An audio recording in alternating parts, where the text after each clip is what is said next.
Hello, everyone. I'm here. Hello, everyone. Hi there. It's Mitch Goldberg. I sure as heck hope that you can hear me and see me clearly. This is a special moment in the life of Be the Boss of Your Money. The reason for that is because I'm having a major computer malfunction, backup, and it's basically because I just destroyed my keyboard. No, don't get me wrong. I actually was helping somebody and I spilled some water on it and it doesn't seem to work. So I can't get onto my service that I use to live stream. So I do know that I can live stream from a cell phone, from a smartphone. And I've been meaning to try live streaming from my smartphone for months. Just never really had a reason to do it. So I'm like, I really want to try it because I have a gimbal and I could walk around and kind of vlog, but actually vlog live. And I've been meaning to do it. So this is it. I'm testing it out in real life to see if my live stream is working via my smartphone. So if you're out there, let me know what you think, how it's working, and if you can hear me okay, if you can see me okay. I don't have my earbuds with me. So this is all impromptu. And I'm like, about 30 seconds ago, I was like, I'm going to have to skip this. And I'm like, wait a minute, let me do this on my smartphone. So I just had to quick get the new, they don't have passwords. Every time you log in from a new device, they send you, they text you a 6-digit security code. So that's how it works. So I'm here and the subject of the day is interest rates. Are interest rates, are interest rates too low? Is there a problem? And is the Federal Reserve making things worse? That's the real problem. Is it the Federal Reserve? And I do believe, and I'm a big fan of the Federal Reserve, but I do have a major critique, and I think they should be out of the business of trying to generate inflation, because whatever they're doing, it's not working. And there are reasons for that. And I've written about this, but I want to talk about this. So let me just roll the banner real quick. We're going to skip the usual, market updates. It was a good day in the markets. Things bounced back. There's optimism about a COVID vaccine, about a few of them. So overall, today was a pretty good day. Last week's sell-off was maybe a little overly pronounced. So today was a bit of a snapback. The snapback affected a lot of sectors, a lot of reopening stocks as well as work from home stocks. So overall, it was a good day. I don't think you really need a huge update on a good day. I would say it's the bad days, it's the down days that make you a better investor. I want to see if I could roll the my banner while I'm doing this, because if I could do this, this really makes my life a lot better. Look at that. The banner is rolling, going on the bottom. You see that? Now let's see if I could do some branding and roll my intro, and then we'll get into everything.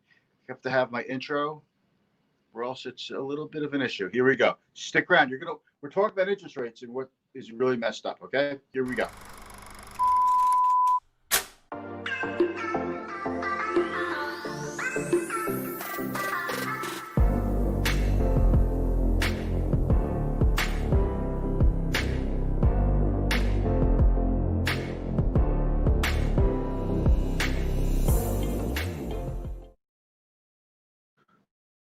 All right, we're back. I think that worked out pretty well. This is amazing. If I can actually do these live streams from my smartphone, this gives me like such mobility. Like I could be driving to Manhattan at 4:30, and I could do it from my car. I could walk around outside, walk around Manhattan, walk around Huntington, walk around my building. This opens a lot of possibilities for me. So this is Mitch Goldberg. You're watching Be the Boss of Your Money. This is a live stream that I do, a podcast that's live, because I want you to be the boss of your money, not your money to be the boss of you. It's very easy for that to happen. And I just overall want to help people become the best possible version of their financial selves. Does that make sense to you? Like, it makes a lot of sense in my head when I say it. So let's talk about interest rates, okay? Since the Great Recession, the Federal Reserve has held interest rates very close. We're at 0%. And this has been going on now for over 10 years. And the whole point was to spur inflation so we can inflate our way out of this dilemma of a perpetually slow economy. Not to say we didn't have a couple of good quarters here and there. It's been a steady, even economy over the last 10, 11 years, with the exception of the last 6 months because of COVID. But it had never really boomed, but it had moved along pretty steadily. And the answer to every problem is the Federal Reserve keeping rates at zero artificially. And they want to spark some inflation because roughly it's agreed upon by economists that 2% is a healthy inflation rate. It keeps prices moving up to keep the economy going, but not too high that we have an inflation spiral. And then all of a sudden people just really can't afford to spend any money. But I don't think it's working. And I think interest rates are too low. And the reason I think it's a problem is because think about the economy in two ways. You have the borrowing economy, you have a generational economy of millennials and younger and Gen Xers who are still in the borrowing phases of their life, although the Gen Xers are kind of moving out of that now. And then you've got boomers and seniors who they're no longer accumulating assets. They're no longer really in the debt phase of their lives. They're more in they want passive income phase of their lives. They want passive income, interest and dividends to pay their bills. They've built their pool of assets, and now they're going to try not to spend that down, but they're going to try to maximize the money that they can collect from that. So that's what they're trying to do. What's happening now is, and I don't, this is nothing groundbreaking, but it bears identifying this before we move on. Seniors are suffering because they've saved money, and they're getting 0.1. They're getting 0.1% or 0.5% from short-term CDs, savings accounts, and money markets. So what's happening is that it's not that they are spending more of their principal, but what it's forcing people to do is spend even less money. Because if you're earning less money on your money, less compounding, less interest, I mean, seniors aren't even worried about compounding. They're just worried about getting interest. They're not reinvesting their interest. They're, for the most part, at a phase of life where they're spending it. But what happens is they spend even less money because they're not making any money on their money. So they have to work even harder and spend even less money to preserve their assets. On the other hand, you have baby boomers who are doing something that I think is dangerous. And I have a lot of my clients are boomers. And I'm saying basically people who are around, let's say high 50s to low 70s, in that range. That is a pivotal stage of life. And I'll explain why. Typically what happens is the kids are out of college. You pay for a wedding or two or three, and that's it. You're pretty much off the hook, and you've got a good 10, 15-year stretch where you could try to make as much money as you can, put money away for yourself because you're no longer spending it on raising your family, okay? And in that phase, though, when you kind of move toward the end of it, you have to start moving toward less risky assets, like less stocks, and more into stable investments, like more bonds, money markets, that sort of thing, cash equivalents. But because interest rates are so low, I think the expectation for the boomer generation was we'll always get 5 or 6% or 7% interest rates, safety, and that'll be enough for me to live on. If I have to dip into principal a little bit here and there, that's okay. But now that they're getting zero interest rates, what's happening is one of the consequences is boomers are binging on stocks. It's pretty dangerous. They are binging on dividend-paying stocks wherever they can get them. And dividends are very low now historically as well. So a 10-year treasury is only paying 0.6% for 10 years. I mean, that is so low. When I started in my business, I remember it used to be like, over 8%. So when I see these rates, that, boomers and seniors don't really have much of a choice if they want to earn passive income. So what's happening now is their accounts are bloated with stocks, much more at this age than previous generations. It leaves them much more vulnerable to a stock market crash, a bear market. Okay, it leaves them very vulnerable in not only losing assets and not having the time to wait for these assets to recover. They don't have time. They have to liquidate. They're a little bit older. They're in a point where they need to liquidate and raise assets to pay their bills. The other issue is that if they sell into a down market, they have to sell more shares to raise the same amount of money, which means going forward, they have even fewer shares to compound and pay interest, dividends going forward. So it's a really dangerous situation that increases the odds, the risk of a negative sequence of returns. That's what that is when they have fewer shares working for the future, because they have to sell more shares now to pay their bills because the market's down. So you always hear the expression, "Oh, all the Fed's doing is it's forcing money into the stock market." So let me explain this mechanism. Okay, the Fed is not forcing. It's not as direct. It's not a straight line like it sounds. What's happening is because interest rates are so low, investors are always searching for a return. So what's happening is investors are getting lower and lower returns from stable investments, and it's pushing people out further on the risk spectrum. So that's how money is moving into stocks. This is not a topic that's really, I don't need to mix this up with saying, why tech stocks are going up now and the Amazons and the FANG stocks, Microsoft, because these are the quintessential work from home, stay at home stocks. That's what I'm getting at.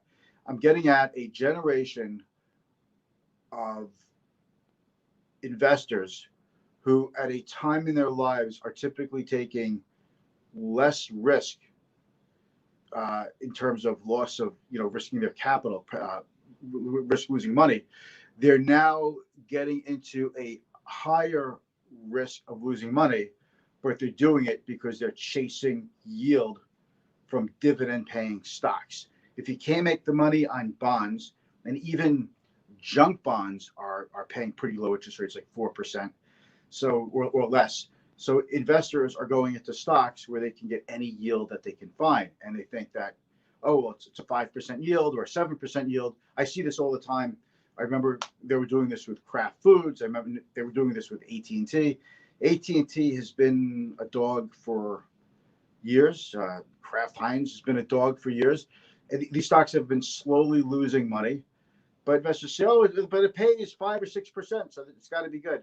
And it's like they're deliberately ignoring the other risks that come around when you invest in stocks. Dividends are only one, just a little consideration when it comes to investing in a stock.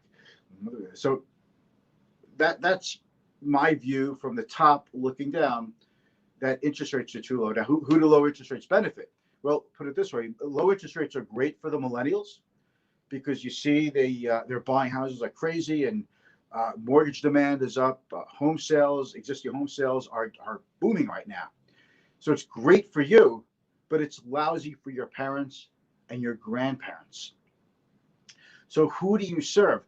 The idea with low rates to help the economy is it'll make it cheaper for corporations to borrow. They can lower their borrowing costs, which means they'll have more money, more earnings, which means hopefully they'll reinvest that money to grow their manufacturing plants, to grow capacity, or they'll borrow more money at low rates to keep reinvesting into their business. But companies really have not been reinvesting into their businesses the way you think. We've had trillions, well over $5 or $6 trillion of stock buybacks in the last 10 years. Actually, probably a little bit more than that. So that's been the result of corporations lowering their borrowing costs. Is they have even more debt, but they have nothing to show for it. They have a smaller amount of shares outstanding, but that doesn't really help the economy. What it does is it helps the boomers and people who have assets in the stock market. they're pushing the market up because they're throwing their money into the market because there's no other game in town to earn dividends or interest. And then corporations are buying back their own stock, further lifting the prices of these stocks, which further then validates the decision that baby boomers made to increase their allocation into stocks. So it's a self-fulfilling prophecy, but eventually it ends. Now, some of the other than we're going to end this in a minute. So just stick with me. I don't think is really good at controlling inflation. In the 70s, the global economy was just getting crushed by high inflation. And then Paul Volcker, the head of the Federal Reserve at the time, jacked up interest rates a lot, and he threw the U.S. economy into a pretty bad recession, the global economy into a bad recession. But inflation did come down. So he has the reputation as, the central banker who broke the back of inflation. No, I'm not buying that completely. I'm not buying it at all. That's a bold thing to say. What I'm saying now goes against what I'm saying now goes against everything that you've ever heard about how markets work. What I'm saying is around 1980, 81, when Paul Volcker jacked up interest rates to above 10%, and money markets were paying over 10%, and the 30-year Treasury I think was at a high of about 14%. But what happened in 1980? It was the advent of the personal computer, and the personal computer was all of a sudden in offices. Administrative staff had them high, up the food chain. The white collar workers had them, and we had an incredible boom in productivity in the 80s, and that to me is what drove inflation down. And it continued into the 90s because we went from having a PC on your desk to having connected PCs, meaning the internet came around, and that's what really helped keep inflation down. And as now what we have is more broadband, more bandwidth, faster computers. All of these things are what is keeping inflation down. It's not interest rates, because interest rates are already at zero. They're negative. We have something like 15 to 20 trillion dollars of government debt around the world, including Japan and Germany, have negative or have seen negative interest rates on their government debt. And they're all basically at zero. The whole developed world is basically at zero interest rates. And inflation still doesn't pop up. Now, if you print more dollars, I understand if there's more dollars, eventually that could spark inflation. But that's a monetary phenomenon. It's not necessarily a demand phenomenon. And that is what is going on. And this is why I don't really buy the argument that the Fed should be in the business of managing inflation. I think the Fed serves a purpose. They are there when there's an economic shock. The Fed is there when there's no lender of last resort. We have the Fed when we need money in an emergency. We have the Fed. The Fed does an awful lot of bank regulation, how markets and the economy works. There's a lot of good that the Fed does. I just don't think they should be in the business right now of trying to control inflation, because it turns out there were external forces that were way more powerful than the Federal Reserve that helped tamp down inflation. And by the Fed keeping interest rates at zero, it's just making it harder for the real economy to actually function the way it should. All right, so that's my story. I'm sticking with it. I'm going to end this broadcast now. I didn't see any comments out there, but if you hit me in the comments, I will see those. I will get back to you later this evening. And now I'm going to figure out how to end this broadcast, because I'm not on my computer. You see how my hand is right up to the screen. So I'm going to figure this out. Hopefully figure this out. Hopefully you could go now. Look, you could go now. I'll see you later. I'll take care. I'm just trying to figure out how this whole thing works. Okay, I see the end button. Now I'm definitely going to end it. Ooh, here we go. Goodbye.